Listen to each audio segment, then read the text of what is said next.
মধ্যপ্রাচ্যে যুক্তরাষ্ট্রের সামরিক উপস্থিতি বাড়তে থাকায় পাল্টা কৌশলগত প্রস্তুতি জোরদার করছে ইরান।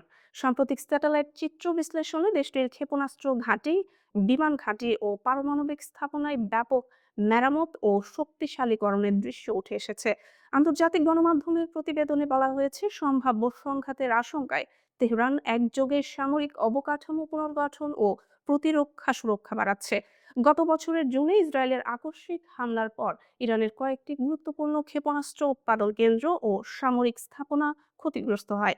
12 দিনের সেই সংঘাতে পাল্টা হিসেবে ইরান ইসরায়েলের বিভিন্ন শহর লক্ষ্য করে শতাধিক ক্ষেপণাস্ত্র ও ড্রোন নিক্ষেপ করে। পরিস্থিতির মধ্যেই যুক্তরাষ্ট্র ও ইরানের 3টি পারমাণবিক স্থাপনায় হামলা চালায়। সেই ক্ষয়ক্ষতির পর এখন দ্রুত পুনর্গঠনের পথে হাঁটছে তেহরান। স্যাটেলাইট চিত্রে দেখা গেছে, খোররামাবাদের ইমাম আলী ক্ষেপণাস্ত্র ঘাঁটির ধ্বংসপ্রাপ্ত একাধিক স্থাপনা পুনর্নির্মাণ করা হয়েছে। গুরুত্বপূর্ণ সাইলো উৎক্ষেপণ স্থানের চারপাশে নতুন নির্মাণ কাজ ও প্রতিরক্ষা ব্যবস্থা জোরদারের ইঙ্গিত মিলেছে। উত্তর পশ্চিমাঞ্চলের তাবরিজ বিমান ঘাঁটি এবং হামাদান ঘাঁটির রানওয়ে মেরামত, বোমার গর্ত ভরাট ও টানেল পুনরায় চালু করার কাজও সম্পন্ন হয়েছে। সবচেয়ে উল্লেখযোগ্য অগ্রগতি দেখা গেছে শাহরুদের কঠিন জ্বালানি ভিত্তিক ক্ষেপণাস্ত্র কেন্দ্রে। বিশ্লেষকদের মতে, হামলার ক্ষতি কাটিয়ে সেখানে উৎপাদন সক্ষমতা আগের তুলনায় বাড়তে পারে। নতুন উৎপাদন লাইন কার্যকর হলে দূরপাল্লার ক্ষেপণাস্ত্র দ্রুত মোতায়েনের সক্ষমতা আরও জোরদার হবে। অন্যদিকে পারমাণবিক স্থাপনাগুলোকে আরও সুরক্ষিত করা হচ্ছে।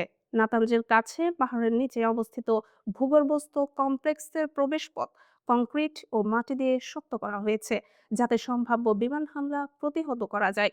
তেহরানের দক্ষিণ পূর্বে পার্চিন সামরিক কমপ্লেক্সের একটি স্থাপনাও কংক্রিটে ঢেকে বাংকার সদৃশ কাঠামোয় রূপান্তর করা হচ্ছে বলে স্যাটেলাইট চিত্রে দেখা গেছে।